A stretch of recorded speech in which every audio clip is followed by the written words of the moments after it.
Yeah.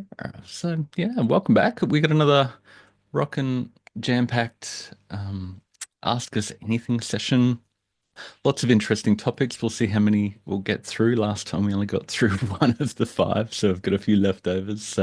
But the first one is going to be uncovering optimizing body fat versus lean mass, like beyond the scale. Everybody just judges themselves by the weight on the scale, but it's so much more than that. We're going to dissect Mike's numbers.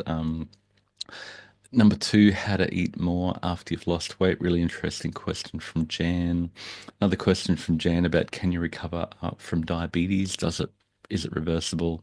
Lots of people ask about dawn phenomenon, which is the way your glucose rises in the morning for no apparent reason, definitely not food. And then number one tip for successful optimizers that I keep on banging on to people. So if that's okay, I'll keep on rocking on. So Harry, in the data-driven fasting question said, please discuss briefly in layman's terms why FMI and FFMI, which is your fat mass index and your fat-free mass index, are superior.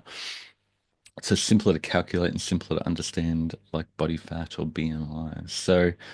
Yeah, I think this is a really, really fascinating and important topic. And this is the chart that I shared on X and in our group and around the place, which I think it blew my mind when I thought this is really, really helpful to show the hazard ratio, which is basically the risk of dying of any cause, whatever the disease is, diabetes, heart disease, cancer, etc., etc. So that the further you are down here, the lower your risk of dying of any cause. So that's what hazard ratio is about, if you're not familiar with that.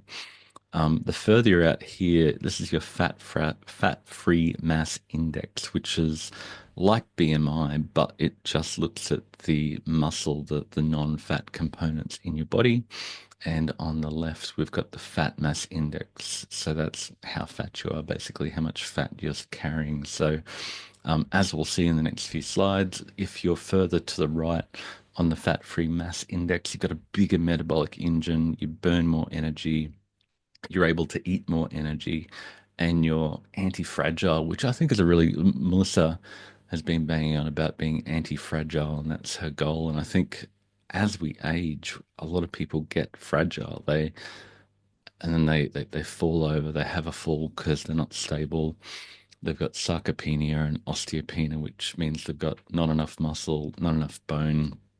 They break a bone, and then it's just literally downhill from there. And the statistics around older people being anti-fragile are quite scary. So I think doing what you can to be anti-fragile is really important. I suppose to explain the one on the right, it's just having a high body fat percentage. We call it energy toxicity.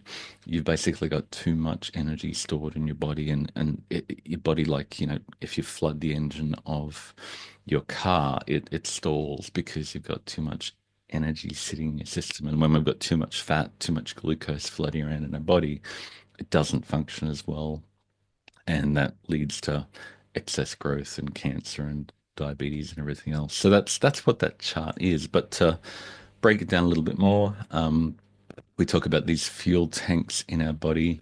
The high energy toxicity is when we've got our glucose full because our liver and muscle glycogen is full, and because the fat stores in our body are full. So rather than just thinking about glucose or fat, it's really the whole system.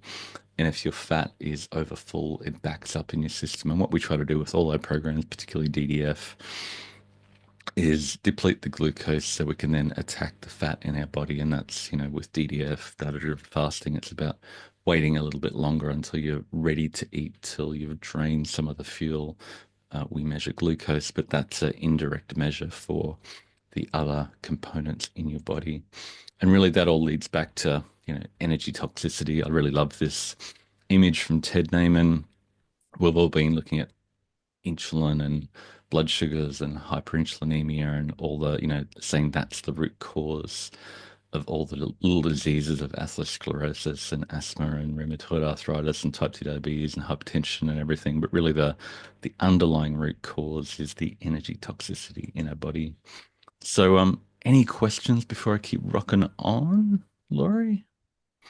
Or There anybody aren't to any clarify questions. that? There's not anything question-wise other than a little snarky comment. Well, it's not snarky from Harry, wondering if you're always this pleasant. But I answered Harry that you just get snarky, that's all.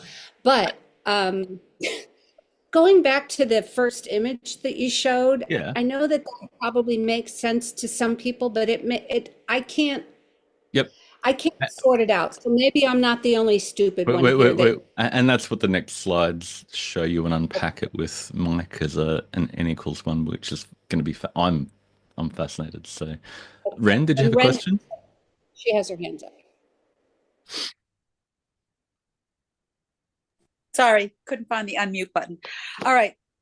Your talk just made me wonder. Now, I clearly understand the importance of exercise. Yep. But does increased protein in and of itself build muscle? A little bit, but not really. You have to use that protein to build muscle. So if you're not actually putting your muscles under some resistance, you're not going to be able to eat as much protein. Your body will say, "I'm full. I've got enough protein." You'll hit sensory specific satiety, which is like if you just eat chicken breast and sit on the couch, you'll go, "Yeah, this chicken breast is awful. I can't eat any more." But if you're actually working out, like what'd you do? Just you did squats today, Mike. He's Legs, there, yeah, for about legs. 2 hours.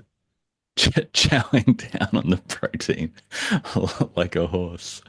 Mike, did you want to jump in on that question at all? Can you build muscle by Yeah, just eating more protein? I have heard of studies in the past where a little bit of muscle, like Marty said, can be added if you go from if you're like barely hitting the RDA for protein and then you dramatically increase your protein. I think the increased aminos in your bloodstream will add some muscle, but like Marty said, the thing that you need to do is increase protein and you need to do resistance training. So that's what's going to send the anabolic signal to your muscles to start growing. So Yeah. both are needed. So we're all moving a little bit, and if we're totally under eating protein, we won't crave, and we won't crave much protein. But if we get a bit more protein and we're moving a little bit, you'll probably build a little bit more muscle, but you're not going to get jacked without um stressing your muscle. And to Harry's comment, my wife will tell you of my passive aggressive sarcasm is not a desired trait, but I tend to default to passive aggressive and cheeky sarky. But I tend to not go on the offensive. But if you read between the lines, you can tell it, I think. Is that cool? Ren, you were Yeah. So I just want to come back to, so if you're trying to get somebody to move into more protein, yep. in and of itself, it's really, you've got to move them into more protein and exercise. Ideally, yeah, yeah. Okay. That movement is an important component to craving protein as well. But starting with getting more protein is a good start. Okay. Yeah. So it's all intertwined. Judy's got a hand up. What's happening? Yes, I have a lot of trouble trying to I used to be in the gym all the time, but as I got past menopause and everything, I started having a lot of tendon problems and repetitive use injuries. Yep. So, and I'm in the chiropractic all the time. Right now I'm still recovering from an Achilles tendonitis issue. It's Yep. like no matter what I do, I end up injuring myself because of my tendons. I don't know what the deal with them is, but it's really a Uh, problem because I don't know, especially now since I'm postmenopausal, I need to yep. hang on to that muscle. And Mm. I just wonder if anybody has any ideas. I mean, because obviously when you're doing weight and strength training, you're going to be a lot of repetitive over and over. And it's just, I don't know how to conquer that. I don't know what to do. Yeah, I would just say do what you can, and once you feel the strain, pull back a little bit, but once it's easy, push a little bit harder. And I mean, I've gone too hard in the gym and actually dislocated my shoulder once pushing 110 kilos over my head, which in retrospect was a bit stupid. But that wasn't fun, and I tweaked my back once. But if you just do it consistently, you build resilience. But it's a process of going a little bit harder, but not too hard to the point you break yourself. Like diet and everything in life, building habits. It's all about getting enough, but not too much. Mike, did you want to jump in Mhm. on any other Yeah, wisdom on that? I would also say if you are recovering from an injury, if you're getting chronic Achilles tendon injuries, I would actually go see a physical therapist and work that directly. There was a point in time, like last year, where I messed up my shoulder, and I was just from doing bench press. I was doing so much bench and overhead pressing that I really messed it up. And I saw a physical therapist for like 2 months, and it was so much better. And they have the professional knowledge to how to strengthen the muscles and stuff like that, and they can put you on a training plan, and they'll teach you about the weights and the resistance training and all that stuff. So go see your Yeah, I GP, and they'll write you a referral for a physical therapist. yeah, the good thing about my chiropractor is actually a sports therapist, physical therapist too. Cool. So he is trying to work with me, but and he's doing some other things like well, he's getting ready. He doesn't have the big laser machine. He has a little one and he doesn't have shockwave yet, but some things like that to try to help. But the calf muscles are seem to be my issue. The trigger points and the stuff in the Yeah. calves locking And up and all do that. what you So, can with what you the body parts that currently work. If hmm work the ones that aren't currently under Judy, stress. Martha's offering the information that she says she had an experience. Physical therapist said that her muscles were too tight and needed stretching. And then Elena is asking a question about clarifying question for resistance training. Does it have to be weights or the body resistance and say yoga or resistance on the cycle, making it harder to push? Is that Yeah. enough? I mean, anything, the exercise you enjoy is the best exercise. The exercise you can do regularly, and yoga can be quite intense to some degree. Actually lifting heavy things is probably the best, but yeah. And Mike's nodding his head. I might keep on rocking on with the slides, and then we'll have another intermission for all these great questions. So there was a book way back by Tom Venuto that keeps on sticking in my mind. Burn the fat, feed the muscle. I think it was from the 90s.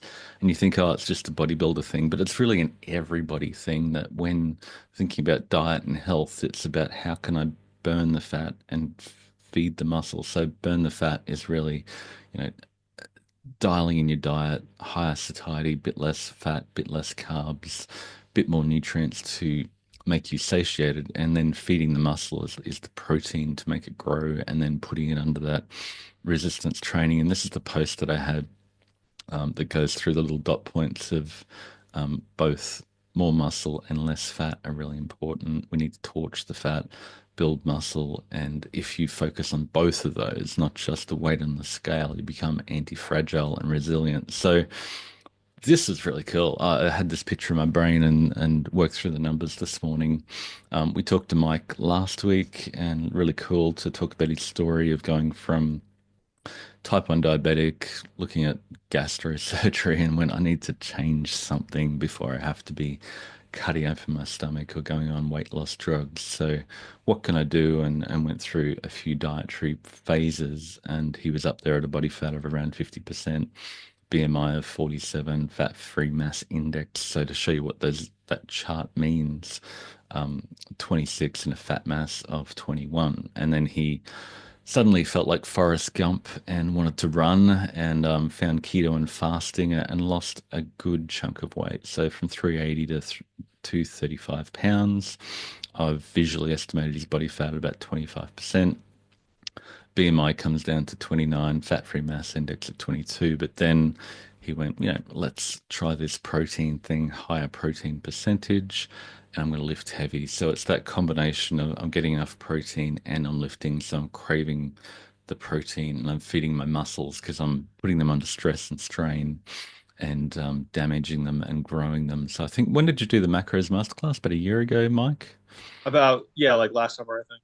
Yeah, and dialed things up and you haven't looked back since then, and Yep. kept got a home gym and kept smashing it. So if you look at the BMI chart, which is what most people, if you go into the doctor and let's say get on the scale and go, oh, your BMI is a bit high, you should lose some weight. And that Mike, initially the blue dot way out here, she's literally off the scale, definitely not healthy. And then the keto and fasting is the red dot where he came down to a lower weight, and now he's actually a higher weight. But I think if you look at the photos, you'd say probably looks healthier now. And he shot me another one that I haven't included, and I went, "Oh my gosh, Mike, you just absolutely shredded," and I'm so intimidated. But if you look at where those sit on this chart, the blue line is the before. So on the fat mass index, he's at a 21, which is definitely not healthy. But on a fat-free mass index, he was at a 26, which he's got heaps of muscle, but way too much fat. So then with the keto and fasting plus running, he dialed back his fat and actually got to a fairly healthy fat-free mass index, so that the red line is the middle photo estimated. You think, yeah, that's okay. And I suppose the one of the things that jumped out to me here is to get healthy and reduce your risk of dying of any cause. You don't have to get to this point. This is just bonus points for I'm going to live forever and I'm never going to break. But in terms of most people in this study, which was a moderate size study, wasn't massive, but getting your fat-free mass index down to about 7 is going to put you in really good stead and getting enough fat-free mass, which is the non-fat part of your body, your muscle and organs and the like. Getting that up is going to be healthy. But really, when the green line, he's just pushed that further. So he's pushed his fat mass index quite low. He's not going to jump on a bodybuilding stage next week, but maybe in 3 months he could get really shredded and get way down here. But that's not necessarily healthy. Like the bodybuilders you see, where you can see striations in their butt and everything pops. That's not healthy. There's a point where getting too lean is not healthy, and your body just doesn't let you stay there. So you're always going to rebound to a higher level of fat.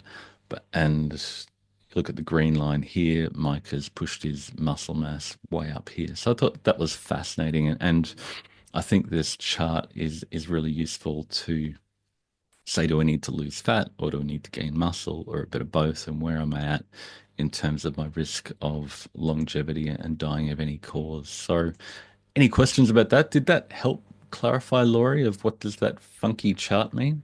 Beth's shaking her head. What's Beth? I want to know what Beth's thinking.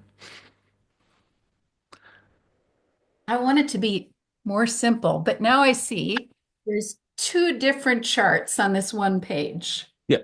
And to be better, on one chart, you move to what is my left, and on the other chart, Yeah. you move to the right. So healthier is down the page, and yeah, Down the page and farther out. you want to have less fat and more muscle to maximize longevity and minimize your risk of dying of any cause. And that, if you do that, you're going to solve obesity, diabetes, heart disease, so many things. Yeah, you're going to have a much better chance of living a long, happy, healthy life where you can contribute to society for longer. You'll be running freaking marathons and the North Pole and the South Pole just for funsies because you're bored in retirement, like Chris. Does that does that clarify, Beth? No, but that's all right. Maybe I'm the only person that doesn't understand. Good. And for I mean for you, looking at you visually, I think you're quite lean and building muscle would be a good thing. And you're talking about getting a home Right. gym, so that. And if you want to nerd out, you can drop your numbers into ChatGPT, and it'll do the Yeah. calculations for you. Yeah. And I just wanted to from be your able to understand. bioimpedance scale. No, I just wanted to be able to understand the chart was all I was kind of going for there. And that's all right. Yeah. If unless someone else has a question that doesn't understand it, if it's just me, that's all right. But Mike just inspired me last week, and I thought, gee, I guess I need a home gym. Move the lines. Yeah, be stronger. Yep, got Don't it. just try to be lighter. Good, thanks. Marty, that chart doesn't make sense to me still. My brain is too dense for it, I guess. But we had a live question come in off from Optimizing Nutrition. I saw a message pop up. This lady said she can't make it, but she does have a question. Why does the blood sugar go up about 1 hour after I wake? Waking is below trigger.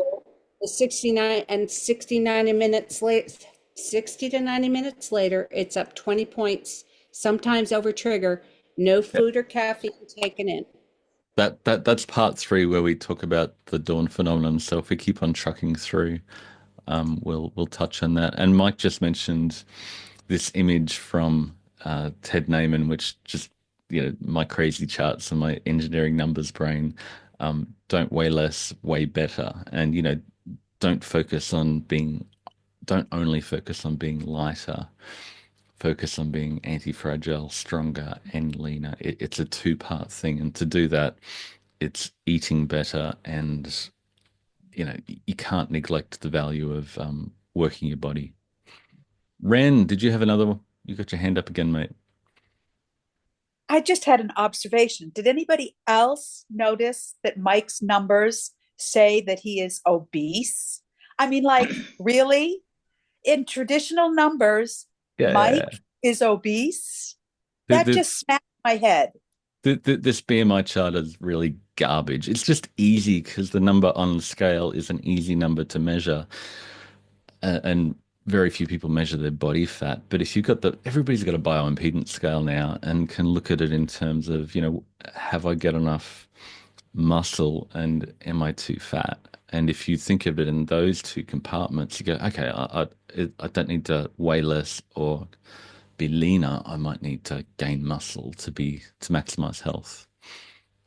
It is garbage unless you go to a doctor's office.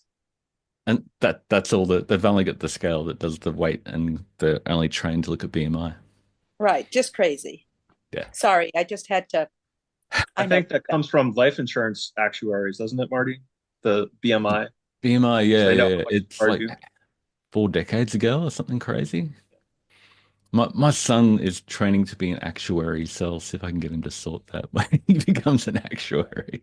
That'd be an interesting research project. Okay. Anything else before we rock on?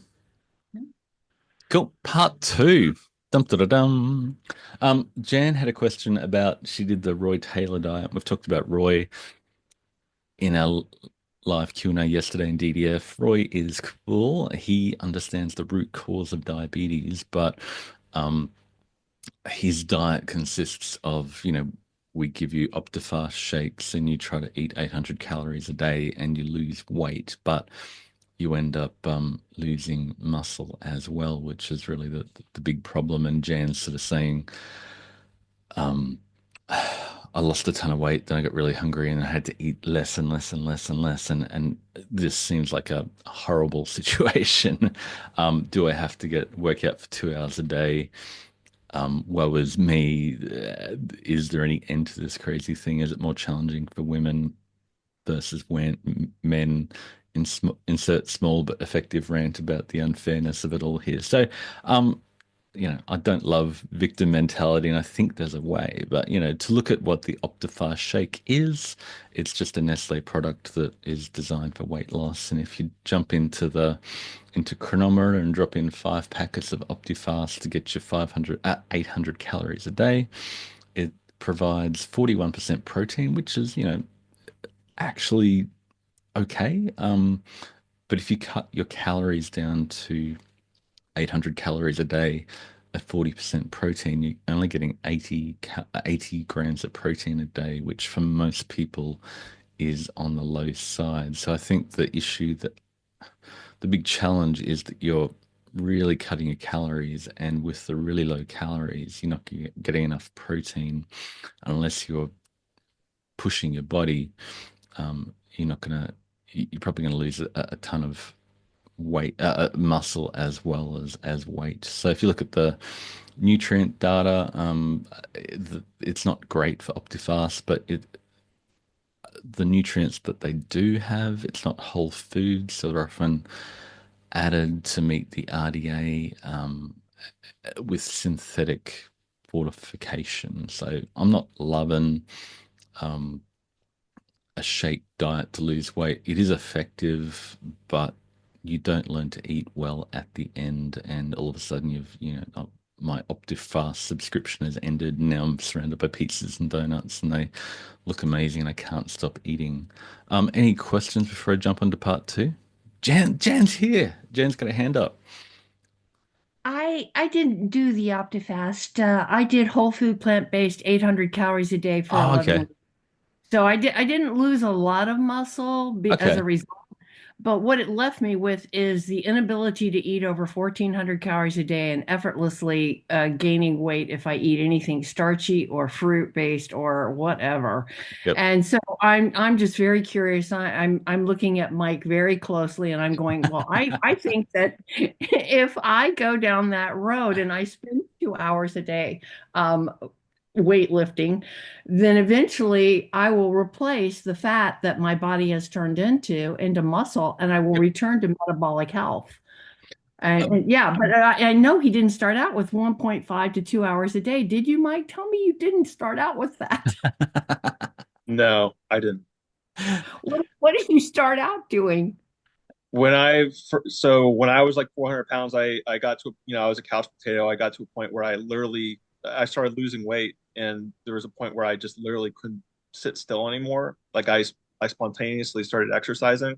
So I just had an overwhelming urge to just walk around the block. So I just do a lot of walking, and then that turned into running, and then that turned into running and jogging. And I did a lot of races, and I was doing like 23 miles a week. And then I started throwing in some weightlifting.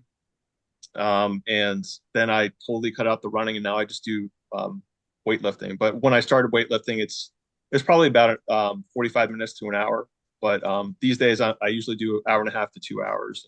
And how many times a day? How many I times do it.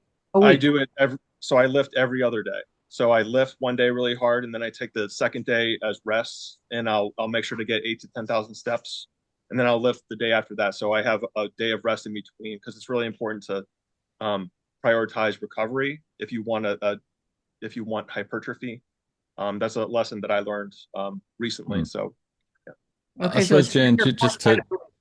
to jump on, like Mike, we know what optimal is, and Mike is pretty much pushing optimal. Ted's pushing optimal. Um, but really getting more is what you need to focus on. You don't need to be way out of the extreme. It's good to aim for that, good to dream of that. But if you get a little bit more um, muscle and a bit less fat, you're going to be improving everything. So don't be daunted by seeing what optimal could be. Just do something. And like Mike said, he started walking and then running and then lifting. And yeah, let it. The As long as progressive you're pushing overload is yourself, addictive. as long as you're pushing yourself, you're going to make progress. And if you can only do like 5 push-ups, and you're tired, that's pushing yourself, then start with that. Just start slow. So the, And the how key many is steps the key did is you keeping say you're intensity doing? high and consistency. And how many steps did you say you're doing? I try to get on my off days. I try to get between 8 and 10,000 steps. Okay, great. Thank Which you. is what Jan is doing, watching Game of Thrones in front of on Yeah, the yeah, trampoline. exactly. I'm already there. Nothing to worry about. Kath, did you have a question before we keep on rocking? Yeah, I'm just gonna make a comment more than anything. You were talking about the liquid. What was the name of it? I can't remember now. Optifast. The brain is turned off today, so excuse me. Before I had the weight loss surgery, I was on the liquid diet for 6 weeks before, I believe, and 4 weeks after. And what that did to me, I lost 25 pounds, which isn't a lot, but I didn't get to eat. But it made it where I couldn't chew anything once I was done. I couldn't stand to chew food at all. So it really, I never would have guessed that would happen. So that was the real downside Mm. of being on a liquid diet, but it was required for me to have the surgery. But that was just my input on that. I And would never want to do that again. and No. then you had the surgery and you said you were found yourself blending up McDonald's and junk food so you could eat. No, no, I didn't do that. Oh, And I would I really hear stories of that people do that they go, I need the food in and it won't get down this little hole now, so I have to blend up because No, I'm I eat just ice craving. cream and pudding, candy, things that melted, mashed potatoes, anything that I could get. I would actually go out to eat to a steak restaurant. I couldn't eat the steak, but they had a steak soup. I couldn't have any of the vegetables or anything in it, but I had them take all the stuff out, and I literally just ate the broth. And how fun was that? I could have Wow. Jello. That's right, I could have Jello, but I prefer not to ever do that again. This is much better. Much better. Yeah, Thank yeah, you. yeah. And that's where, yeah, we really emphasize, don't look for the magic overnight solution like Optifast or stomach surgery that means you can't eat the steak and shrimp and veggies anymore because it won't fit in anymore. So you're not able to eat the healthy food that are satiating, that gives you nutrients, and then what could possibly go wrong? Anyway, more charts. Sorry, guys, but I ask a lot of questions to clarify this because I think in engineering stuff, and I love the data, but I've cranked out all these charts from Nutrient Optimizer data that shows that um, people who have a higher fat-free mass eat more protein. So that's sort of a two-way street there. That to support that extra fat-free mass, the muscle, you've got to eat more protein. And when you have more fat-free mass, you'll crave more protein. So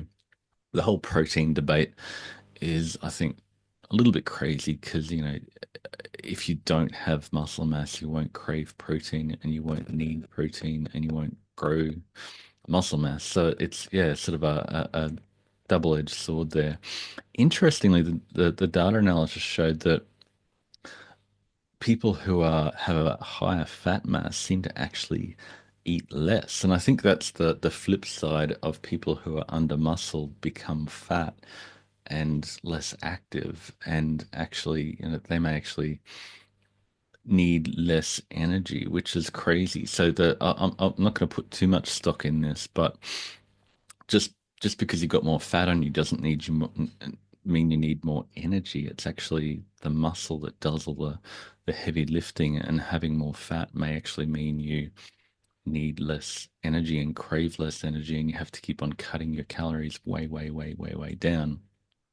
And then this is the cool thing, going back to Jan's original question, is that as you add more fat-free mass, as you add more muscle, you can eat more. So if you just go on that 800 calories a day diet with 50 grams of protein, you're going to lose all your muscle and have to keep on cutting your calories more and more and more and more. And you back yourself into a corner that your lizard brain is going to, eventually rage into a um, Tyrannosaurus Rex and just eat anything and everything to get you back up. So really, the bottom line is that you want to build more muscle so you can eat more and get more nutrients. And what we do in the macros masterclass is not jump you from 14% to 50% protein overnight. We nudge you down that slope. So if you go from 2,000 calories a day to 800 calories a day, you're going to eat less, but you're going to get a lot less protein and nutrients, and therefore lose all your lean mass and have to keep on cutting your calories. So what we do in our programs, it's all about sustainability. It's not an overnight thing, but we try to tweak your intake so you're losing half to 1% a week, which is very sustainable. And after a few months of sticking to that, you get amazing results. So by getting from maybe 20 to 30% protein, you're getting a ton more protein, a lot less energy, but it's sustainable. And that's the balance point that I think where the magic happens in our programs. Clarifying questions, rock over. What we got? Martha threw out fat and using less calories may relate to surface area, question mark. Yeah, I don't know. Um, Maybe you've got more insulation so you don't have to pump out more energy to keep yourself warm. Yeah, interesting. Maybe. And Bob's tossed out the information, fat-free mass, 81 Go, kilograms Bob. here. What's your FFMI and FMI, Bob? You have to calculate that. It's ChatGPT. Kevin has said, I've seen in this DDF that my pre-meal blood glucose stays elevated above trigger until 6 to 7 p.m., but then quickly drops 20 to 30 milligrams. I routinely eat just once a day. Is this unusual or emblematic of a vast biological conspiracy? Yeah, I suppose we generally try to recommend people spread their protein and nutrients over 2 meals a day at least. So I think what might be happening there is your body is trying to push out stored energy to keep your glucose elevated until 6 o'clock, and then it goes, well, I'm giving up, and your cortisol gives out, and your glucagon gives out, and then your blood sugars plummets quickly, and then it's an emergency to eat, and then you don't make great food choices when you're in an emergency when Lizzie rages. So I don't know if anybody, Mike, have you got any comments on blood sugar dropping rapidly like that? Oh yeah, I mean, as a type 1 diabetic, I've been there hundreds of times. I remember, when I used to take like over 200 units of insulin a day, and I'd take these monster 50 to 100 unit boluses for like cheap carbo meals, and I would miss badly. When you're taking that much insulin, if you're off even by a little bit, you're gonna have a deadly hypoglycemic event. And when that happens, you tear apart the kitchen. Like I drink like a gallon of orange juice, and my blood sugar wouldn't go up in time. And I'd eat like all the bread and all the whatever I had on hand. And then, 45 minutes later, my blood sugar would be like in the 400s, and then I'd be on a roller coaster every day. So it's the way I eat now, high protein, low carb, high protein. It's a lot more steady. But yeah. And how many meals a day do you find works well to keep stable blood sugars and energy levels across the day? Right now, I'm eating probably 4 meals. I eat a breakfast, a lunch, a dinner, and then something before bed. Yeah. So And maybe you a little probably bit of need, fruit. it's going to be hard for you because you're working out 2 hours every second day to get enough protein and energy in because you're so active Mhm. in 2 meals a day, and definitely not one. Right. Can you Right. imagine eating one I meal a day? no, Oh, you well, probably I have. can. I used to do the extended fasting. The longest I went was 7 days without eating anything, and that was quite an experience. I'm not going to do that again, and I don't recommend extended fasting at all. I will never do extended fasting again. So, And why not? How did it affect you? um, be, Did it help your type 1 diabetes control? oh, Because it would have it lowered was insulin radically. yeah, I got to under 20 units of insulin per day when I was doing extended fasting. And today I'm at about 40 to 50 units, but that was the lowest. My ketone, that's back when I was measuring ketones. My ketones were real high and everything. I was like, oh, that's great. But these days Not I for a type value, 1 though. well, yeah, not too high. You don't want to be Yeah. too high, but I Yeah. mean, that was the, the Finney Bullock chart that everyone was obsessed Mm. with. But yeah, these days, I value hypertrophy and maintaining my muscle mass. So I want to make sure I have a constant stream of amino acids ready for my muscles to repair themselves. So I always make sure to have protein on hand. I don't want to skip meals. So I don't Yeah. want to be catabolic. Kevin, did you have any questions on clarifying? I thought you had your mic on before. Let me know if you got anything. We can jump to Ren. Ren's always got a reflective question. Kevin says Well, very helpful. Thank you. it's actually for Mike, and it's something that he said that's been rolling around in my head all week, partly because of other conversations. But Mike, I remember you saying that for a period of time you were carnivore, but I believe you said that your recommendation is to be omnivore. And I just wonder if you could talk a little bit about your experience carnivore that led you to think that or recommend omnivore. Yeah, and actually my interview with Sean Baker is up now. So you all after this, you all can log over there on YouTube and check that out. But Get more of um Mike. more of me, yeah, the Mike show. I need my own website or something. You do. So I went from high fat keto, and then I saw Saladino and Baker and Michaela Peterson on Joe Rogan, and I started researching carnivore more. I was like, oh, this is really cool. So I went to carnivore and I felt absolutely amazing. I was strict carnivore. The only plants that I was eating was like black coffee and maybe some like garlic salt, like the garlic. But then that's when I started following Marty and Ted, Naaman, and um, you know, plants. I think optimally, we are omnivores. There's things that plants provide. There's more satiety that you can get from plants. There's micronutrients that you get. I do think fiber is important for satiety. It can fill you up for very few calories, and sometimes you have a craving for carbohydrate. You don't have to go crazy, but like just a little bit of fruit or something. That's enough to help you sleep through the night. That's what I do. Do you find you There's crave nothing better. carbs after you work out? I'll find, I definitely get your body wants to replete the glycogen to get the blood sugar back up after the Right. deadlifts or squats. Yeah. I mean, I generally eat my carbs just before bed to help me sleep through the night. Mm. I think it helps with like cortisol spikes or something like that. But I'm also using pure glucose to treat hypoglycemic episodes. So it's Mm. not too often that I do that, but I do keep glucose tablets on me 24/7 just in case of emergencies. So Yeah.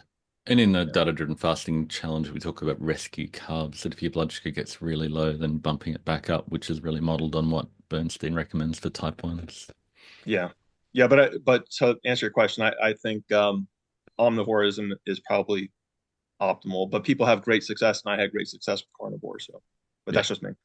And the way I think of it, if you've got a broader palette of options to choose from, we can Right. create a better diet that gives you the nutrients you need and the satiety, and we can quantify that. And we can do that for carnivores or plant-based peeps, but having a broader palette gives you more power. Laurie's Thanks. found the Sean Baker interview, Mike. Oh, great. That's Marty, cool. I would like you to explain that Yeah. situation again that Kevin brought up, where you were talking about what's happening to him if he's waiting too long to eat. Talk about the process again, so people can hear this, Yeah. because I think a lot of people come to you, after one meal a day, going, "This isn't working." Yeah, I suppose the downside of one meal a day is it's really hard to get enough protein and nutrients at that point, because what are you craving when you're really hungry? It's, energy dense, high carb, high fat, low protein, low nutrient density food at that point. So, and if when you're ragingly hungry, we don't want you to get like Mike with a blood sugar that's plummeted way below your trigger point. We want you to dip just below or be just above.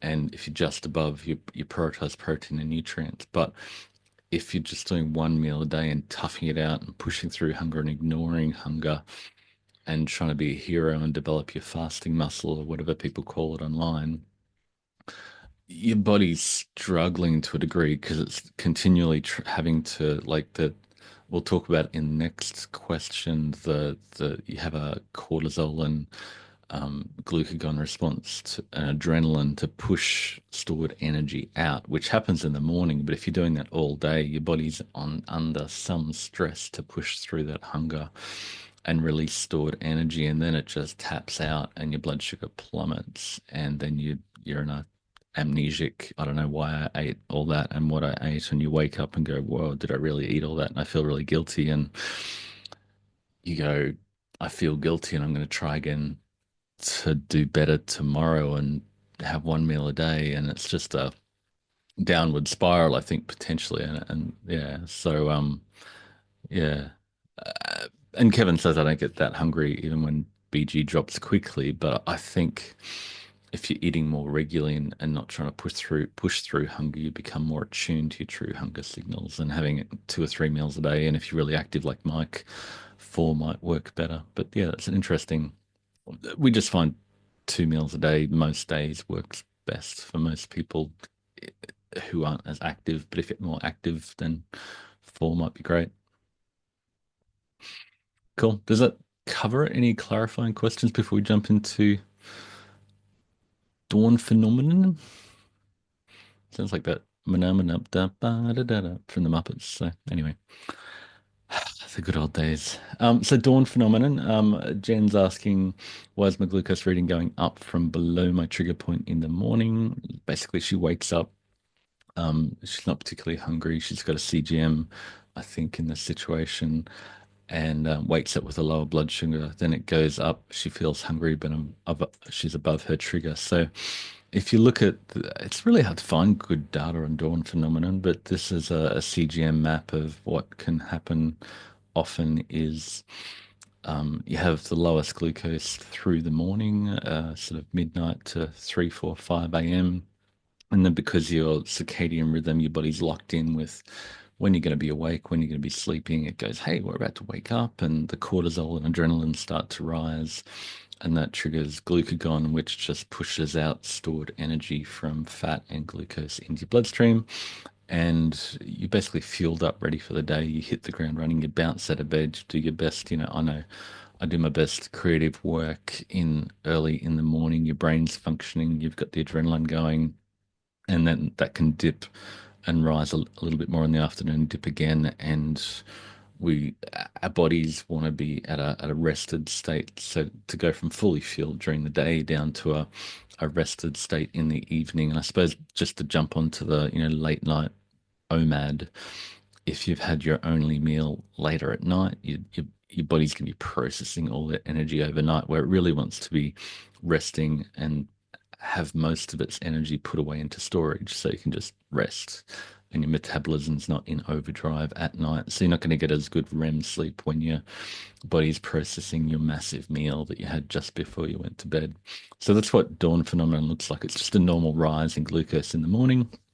And some degree is normal, but people with diabetes, insulin resistance, etc., will see a larger rise. And again, we're pushing out stored energy into our bloodstream. And if you've got all your energy stores full, that rise in glucose in the morning will be higher. And you see here that the cortisol rise, it's lowest through the night. This is 10 p.m.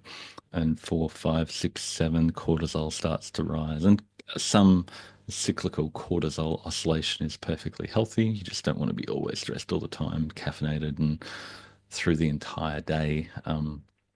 And really, with caffeine, you're augmenting your cortisol response through the day. And then you get a bump in insulin in the morning and a bump in glucagon. So you see these are all the natural hormones that are booting up in the morning. And then this is my wife's insulin pattern that I optimize on her closed loop pump every day. Every fortnight, I'll update the data based on her CGM data to get her blood sugar and insulin dialed in. So you can see a rise in insulin in the morning that works to suppress the glucagon response that pushes out energy into your bloodstream. So that you're basically mirroring the rise in glucose in the morning with the insulin. So that it's just fascinating to be able to see that in data with a real life human that lives with me, and I see everything she eats and when she sleeps, and to be able to reflect on that. But in normies, the rest of us who just use DDF, we often see that higher waking glucose that then drifts down during the day. This is really common for people on a lower carb diet. They'll wake up with a higher waking glucose, and that's where we always say, prioritize protein at your first meal, save any carbs for later, like Mike is doing before bed. A bit of carbohydrate will boost serotonin, keep your blood sugar from bottoming out through the night. Don't need a lot, but if you're going to have the carbs, then it's often better to have them at dinner and focus more on protein in the morning. And we've got this infographic that, protein for breakfast is great. And the protein will require some insulin that will actually help suppress the glucose. So people who fast all day and then eat their only meal at dinner, who then start to have some protein earlier in the day, when they get hungry, they find their blood sugar is actually better. The protein will stimulate insulin, which will drop the glucose, which will give them better, more stable blood sugars across the day. And then they can eat another robust meal later in the day when they get hungry, when their blood sugars drop back down. And if they're just above trigger, they don't go for the normal meal. They might go, let's go protein centric. Let's focus on a higher protein percentage if your glucose is just above trigger. And then, if you've got this downward pattern, you might get into what some bodybuilders, I think the Trim Healthy Mama crowd, talk about intraday carb cycling, where you're going with protein in the morning and then a bit of carbs at night. Doesn't have to be a lot, depending on your metabolism and how active you are.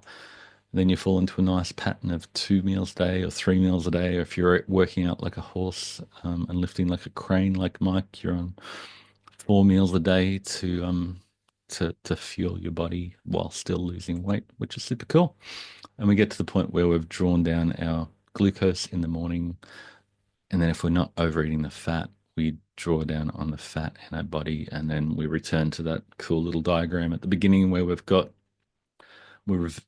reversed energy toxicity through a consistent chipping away at our glucose.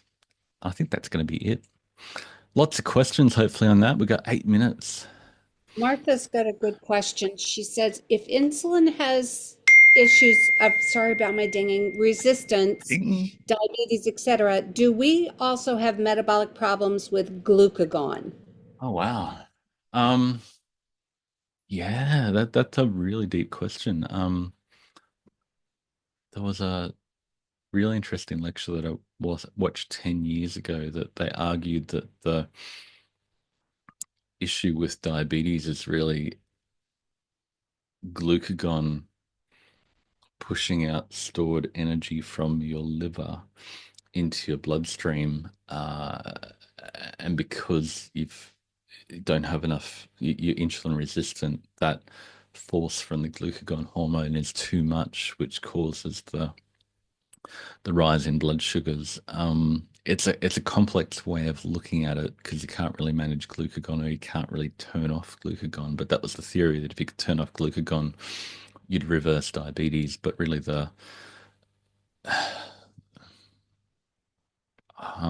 yeah, if you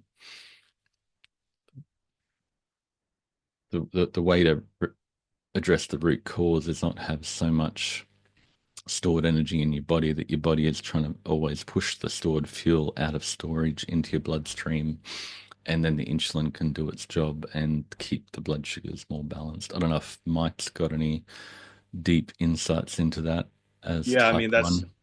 I think I heard that as well. It's an issue. Well, having type 1 diabetes, it's an issue of not having enough insulin, and then the insulin kind of silences the glucagon effect, and without the insulin, then the glucagon tells the liver to dump all the glycogen into the bloodstream, and that's how you get out of control blood sugars if you miss your basal insulin dose. So, I think you could potentially say that it's also an issue with glucagon. So, Mm. but And I think really, it's what you it's sorry, go I on. think it's more helpful to look at type 2 diabetes as a condition of being over fat.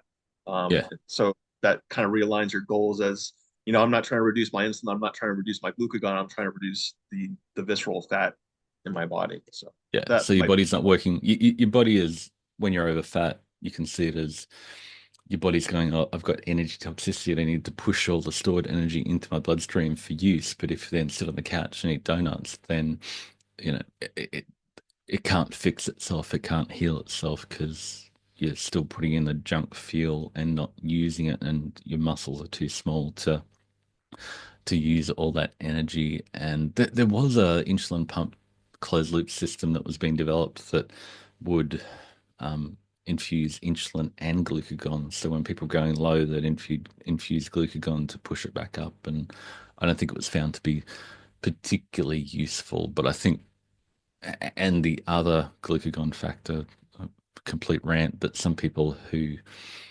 go for a higher carb, lower fat diet that hate carnivore and keto say you're always forcing glucagon to push to and gluconeogenesis to create glucose from protein, and that's sort of a stress on the body, and that's true to an extent, and that's why it's good not to live on 60% protein all the time and just find that balance where you're not in a high stress mode all the time. That was a very long rant for a very short question, but hopefully that helps somebody. Judy's got a question. Jody. Um, I'm struggling to figure out how anybody can eat 2 meals a day, because like what I'm trying to do is I don't know how you can get everything you need in there because I have no problem with my protein. It's probably at 41%, and I could eat more protein. I love protein, Mm. but I'm trying to figure out my carb tolerance, which is not very much at this point. So I can't even get like 25 carbs per meal, which is my goal. I can't do that. Mm. And then I've got fat at like 16 grams per meal because if I push that much higher, then I'm gonna have to wait a long time and I won't get 3 meals in. I just don't know how in the world you're gonna get. I just don't know how you do it. I don't understand it. And I'm not active, but I eat 3 meals a day, and I even want more than that. I'm like always hungry. Yeah. So you're asking how people eat 2 meals a day? Yeah, and how they get everything they need in just those 2 meals, especially if you're having trouble with, you know, carb tolerance. If you can't have much, Mm. then I guess you're gonna get more from fat, but then if Mm. you go over your fat, then you're gonna be waiting. I can see where they'd have to wait and only have 2 meals a day because the Yeah. fat's gonna hold them longer. Yeah. But yeah, I'm just having And trouble.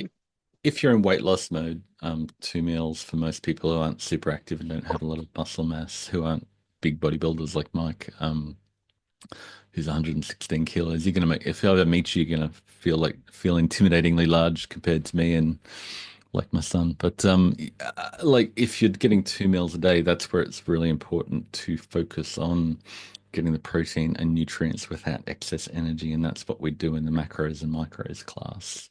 We really quantify that so it works. And it's like if you're stuck, why not quantify it and dial it in? Because it's not intuitive, and that's why resorting to tracking your food for 4 weeks and learning exactly what you're eating and how to tweak that to really get results is amazing. But getting down to 1 meal a day, it's yeah, pretty much impossible without extreme dedication to get everything you need in 1 meal. Okay. Judy, Laura's offering to fill up your hunger with more fiber foods, so Mm. non-starchy veggies. And then Kathy has a question, and that would be the last thing because we're 1 minute out. Kathy. Oh boy, let me go fast. Have I ever gone fast? So here's my statement. I don't know if this is true, but if you have more weight to lose and you have more fat, then you're getting it sustained a little bit more because it's already on your body. So I don't need to necessarily eat 3 meals. Now, if I Mm. was down to what I should weigh, I could imagine that I probably would eat 3 meals if I was, continuing to be active. That's Mm. just that's just my thought on what the question was about. Yeah. Yeah. And you're eating all day because you're chewing away at your body fat. So you've got fuel coming in from your body fat all the day, all day. You just need enough protein and nutrients a couple of times a day to make sure you're not burning all your muscle to get the protein, to get the glucose you need. Can I just say, two Yo, meals a day is so much less work. That's 14 meals less a week. Do the math.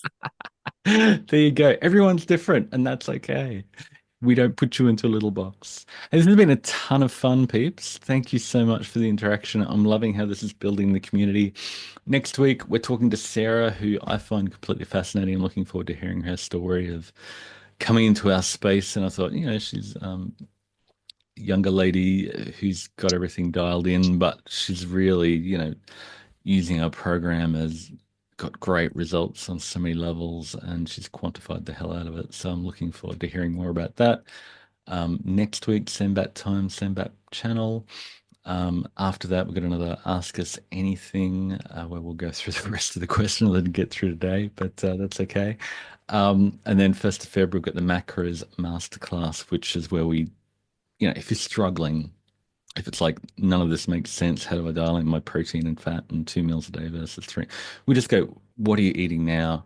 And how do we tweak that just a little bit so you can make progress? And then we've got another round of DDF on the 15th, micros, which just takes everything to the next level by looking at all your micronutrients, and then mindset mastery with Belinda on the 15th of March. The end. Thanks, Laurie. Thanks, everyone, for showing up. And I'll see you next week. Loving this. Thanks for being part of the community. Bye.